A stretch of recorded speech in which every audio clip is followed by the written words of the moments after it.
Hello, everybody. My name is Lloyd, um, and I'm here tonight to review a movie that I saw just yesterday, and it's called Fantastic Beasts: The Crimes of Grindelwald. I loved the movie. That's first thing I like to say is that I loved the movie, and I just want to let you guys know that this is completely unscripted. This is just my thoughts, my opinions. It's unscripted. It's free, and it just gets me. It got me so excited, and I bought literally the copy of the screenplay. I loved the story so much. J.K. Rowling, I love her writing these movies. Although I didn't think it was well paced. I'm going to talk about that a little bit more. But overall, I thought it was a good movie. I enjoyed it immensely. And I enjoyed it. It was so intense. It had so much story, wonderful characters, wonderful, just filled with wonderfulness. And I enjoyed it immensely. And my favorite thing about it was that I got to share it with my father, and it just it was just good bonding experience for me and for him too. So it was just a wonderful experience. It was a wonderful watch, and I'm going to talk about it now, tonight, excuse me. So coming right off the bat, having watched the first Fantastic Beast and Where to Find Them, I loved it. I loved the first Fantastic Beast and Where to Find Them. I thought it was good. I loved the new characters. It felt very Harry Potter like, even though it took place in America, but it was still enjoyable. I still loved it, and so did my father actually. The acting was incredible. I love Newt Scamander. His character is so interesting. It's just so interesting and kind of layered. And sometimes he could. I think Eddie Redmayne did a very wonderful job portraying him as well. There are some moments in the original, the first one, in Fantastic Beasts and Where to Find Them, that he was a little. I think he kind of overacted with it a little bit, but it was enough to get us familiar with the character, just the character, the general character of the story itself, and it was just enjoyable. I thought it was just very, very enjoyable, but it did have its problems, and like in Fantastic Beasts and Where to Find Them, Fantastic Beasts: The Crimes of Grindelwald had its problems. So first, what I'm going to do is I'm going to talk about the bad, then talk about the good, and then talk about the really good stuff. So I'm going up. I'm kind of going up, spiraling up. Now, the things that I did not like about the movie, I did not like how Nagini was portrayed in this movie. That's pretty much one of the only nitpicks I have about this movie. It was good seeing Nagini. I'm not going to lie to you. That scene where she transformed into the snake was incredible. Probably one of my favorite scenes in the movie, but she just did not need to be there. I just didn't think her character. I mean, it was great to see her. It was awesome. I mean, her character. I mean, and Claudia Kim's a very, very good actress. She. It made me get to know the character a little bit more when you put a face on such a complex character such as Nagini, and it just made me wonder what they're gonna do with her in the next film. But I just thought she didn't need to be in this film as a whole. In fact, I don't. I mean, really, it kind of confused me a little bit.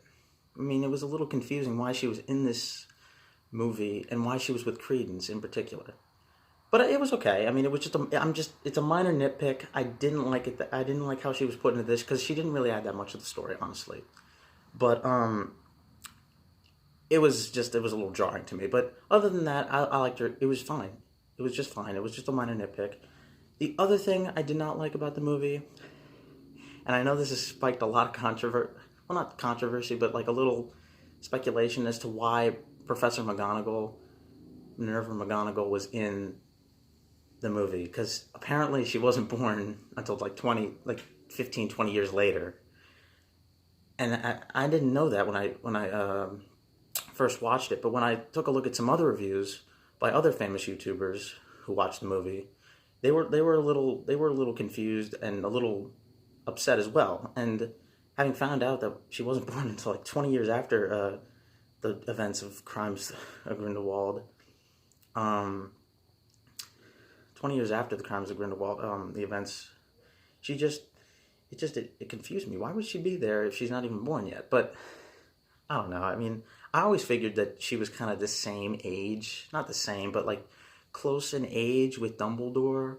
I'm not really sure. But it didn't really take away from the story itself because I loved the Hogwarts. That was one of the things. I'm going to talk about it later, but that was one of my favorite parts of the movie was just how wonderfully well they portrayed Hogwarts and bringing us back to that wonderful place, Hogwarts. It just really hit me in the feels a little bit.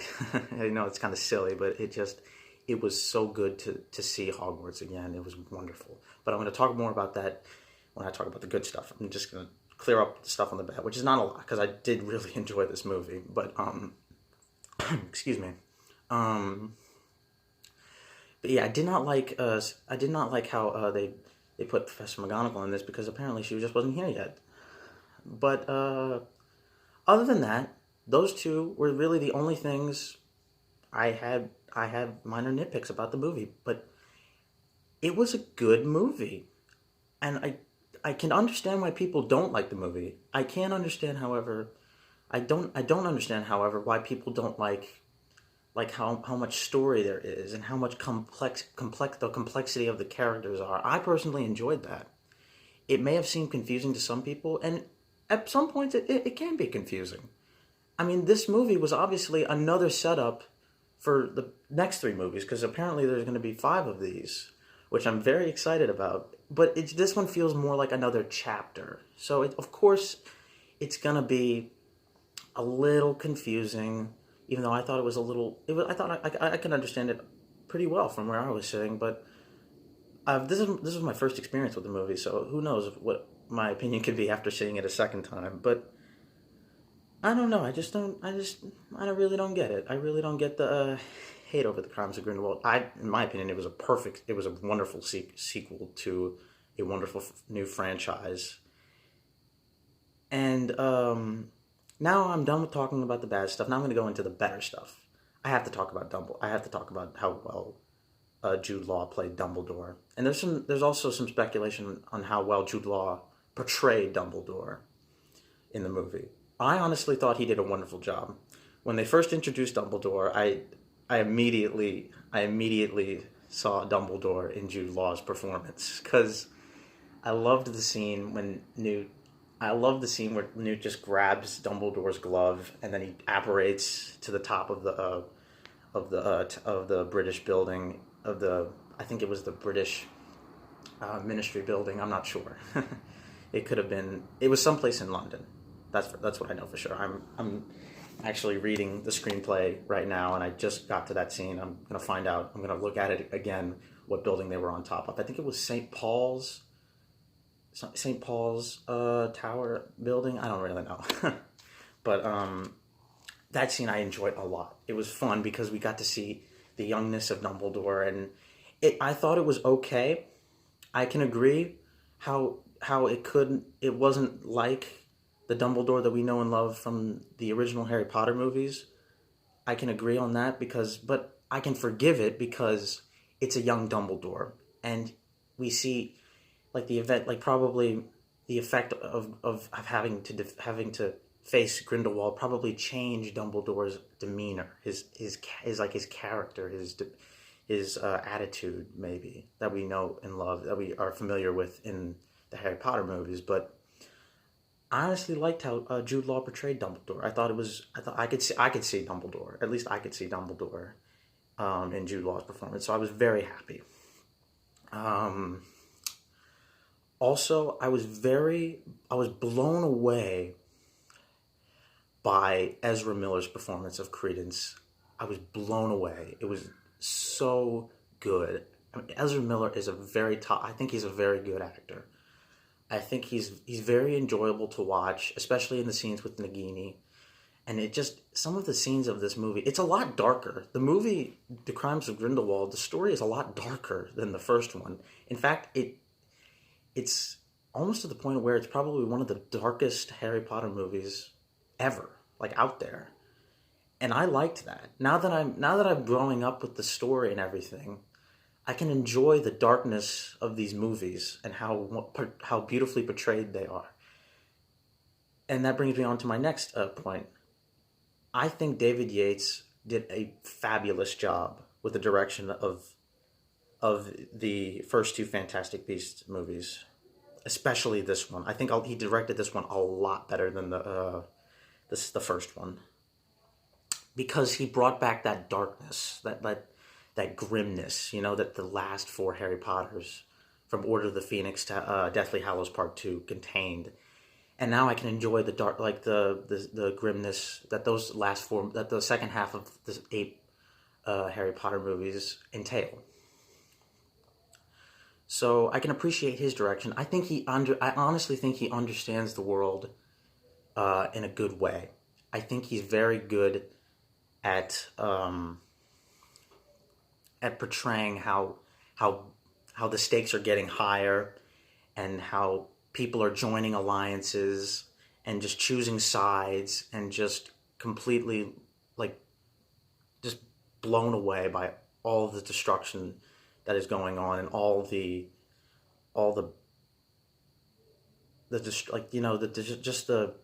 the general awareness of what's going on.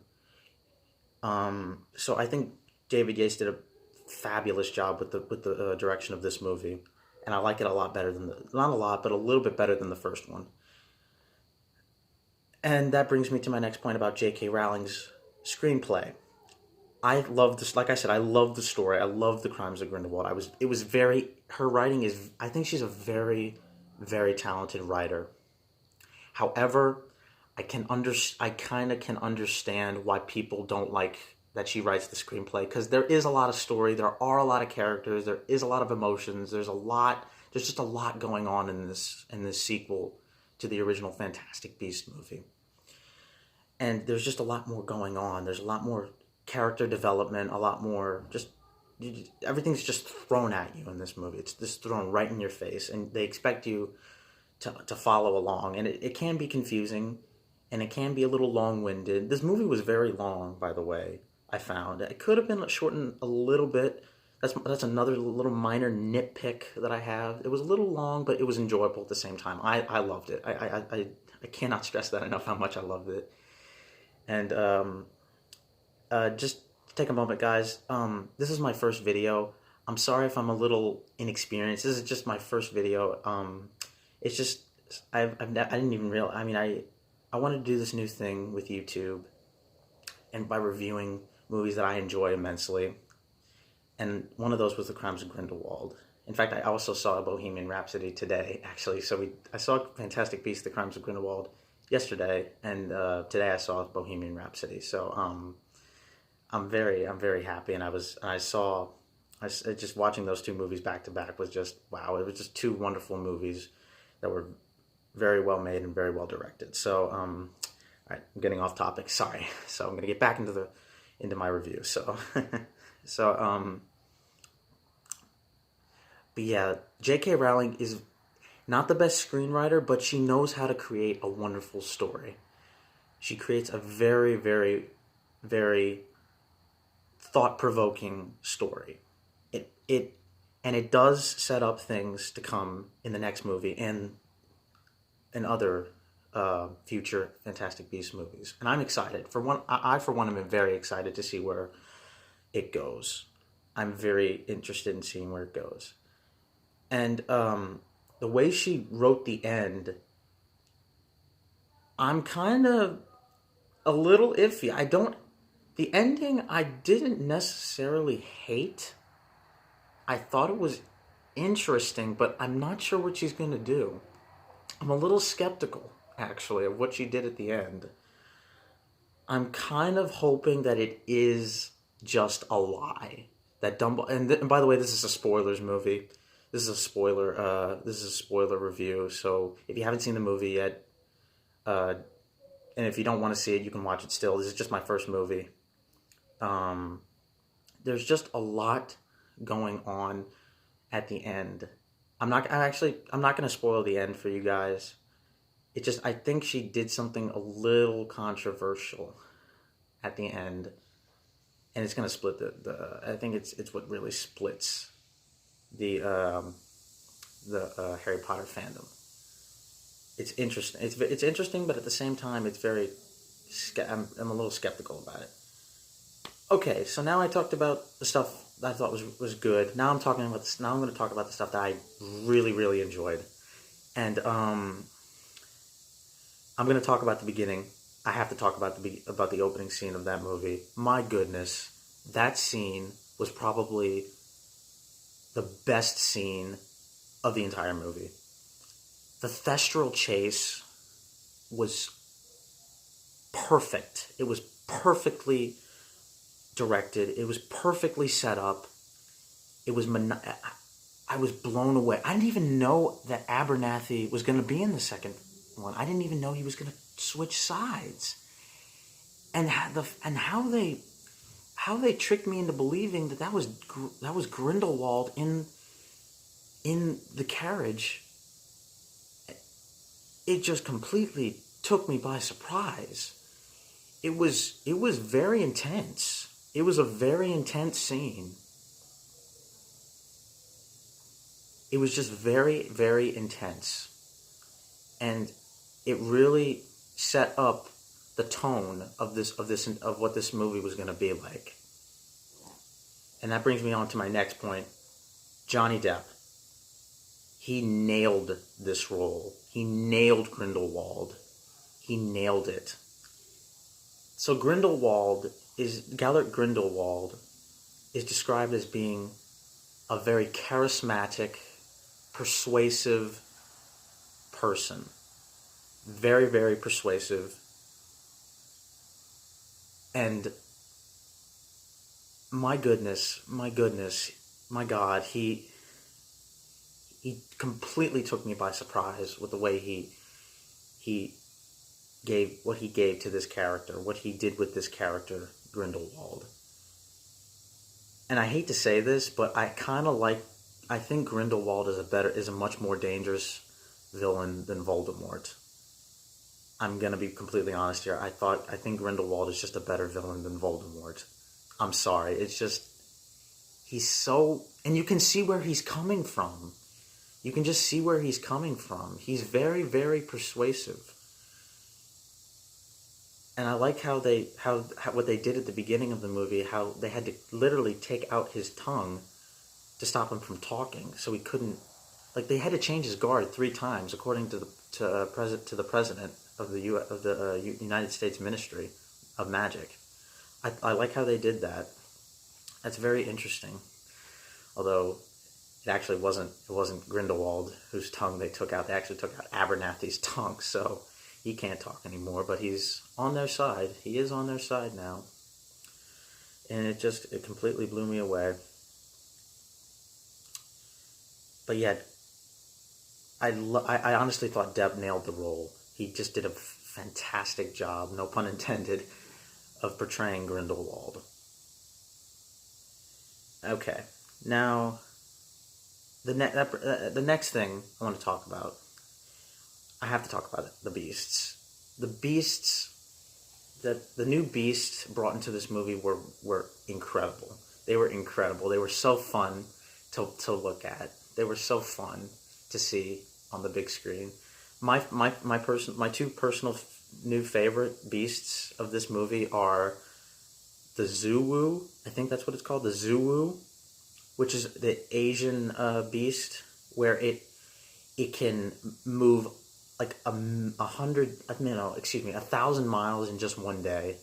I don't know the specific number, but it can move a great length from one point to the next in a matter of like minutes or seconds or even a day. Even I'm not completely sure, but it can get to places extremely fast. Excuse me. But yeah, the Zuwu is probably that. The Zuwu is one of my favorites, and the Kelpie. The Kelpie I thought was very cool. I liked the Kelpie, and I was so glad to see that the Niffler had babies. It was so fun to see their antics when Newt walked into his apartment, and I loved Newt's basement. That was incredible to look at with all the different beasts that he had. I was a little upset to not see some other beasts that they had from the last movie, like the Akame and the Demiguise, which I thought were two very cool beasts. But at least we got to see Pickett, which is a fun little character, the Bowtruckle, and the Niffler, which, by the way, plays an important part in the movie, and I'm not going to spoil it if you want to check out the movie. So, yeah, I enjoyed seeing those new beasts. It just felt very magical. The movie was magical, and I loved the characters that were the new characters. I loved seeing Theseus, taking a look at the first time, Newt's older brother, Theseus Scamander, played by Callum Turner. Theseus and Newt's relationship is very, very, very, very close. Well, not so much close, but it's gone a lot more emotional, especially towards the end. There's a gut-wrenching scene that just confirmed, like it just summarizes their newly formed relationship at the end of the movie. And I'm interesting. It's going to be interesting to see what they do with that in the next movie. I have to talk about Lita Lestrange.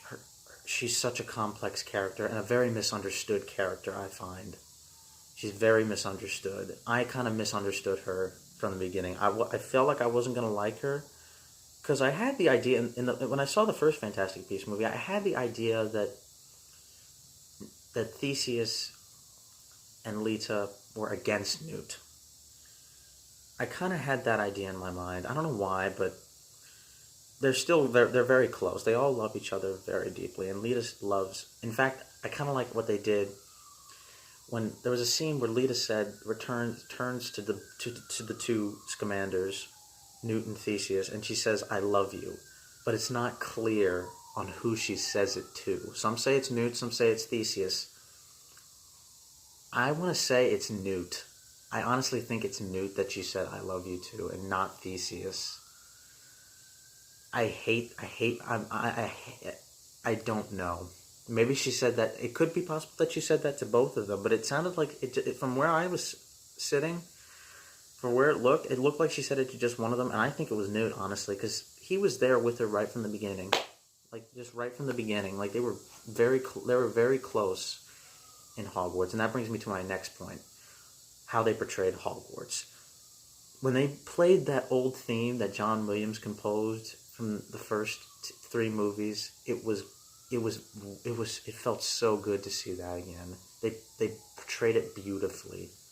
Going back to Hogwarts was just something magical, and it was something I feel the fans needed to ensure that this world still exists, and it's still very much relevant to the series. And I like that Dumbledore played this against the dark arts teacher. I liked it a lot. I kind of thought it was boring that he was the Transfiguration teacher in the books. I thought it was cool, but I always saw him as more of the Defense Against the Dark Arts teacher. And I'm connecting Lita to how they portrayed Hogwarts. I liked, her fear was confusing, but then when we realize her backstory with the three half-siblings, it makes sense why that was her greatest fear in the Boggart scene. Because there was some confusion laid on what she was most afraid of, but we saw it paid off near the end. Okay. So yeah, the whole backstory with Newt and Lita's relationship and Dumbledore as a teacher at Hogwarts, it was very interesting to see that. And the final thing I want to talk about with this movie is the music. James Newton Howard understands the music that is needed for Harry Potter. I honestly think he's my favorite. He's probably my top three favorite composers. He's not my favorite, but he's up there with John Williams. John Williams is my favorite composer. Personally, my favorite composition that he did for the Harry Potter movies was The Prisoner of Azkaban. that was without a doubt the best composed movie of the series. So, but I did like James Newton Howard's composition for the first Fantastic Beasts, and I liked it a little bit more in the second one, because he created such themes that we might get to see in later films. So, I'm excited. I hope he stays for the next 3 films. So, and I'm a music person myself, so I love listening to soundtrack music, especially music from the Harry Potter movies and some of the soundtracks of my favorite movies of all time. And I have to say, to sum up everything, this is probably one of my favorite movies. Well, this is my favorite movie for this year, 2018. But it's probably up there with my favorite movies of all time. Not of the Harry Potter movie series, mind you. It's not my favorite Harry Potter movie, but it was really good. It exceeded my expectations immensely.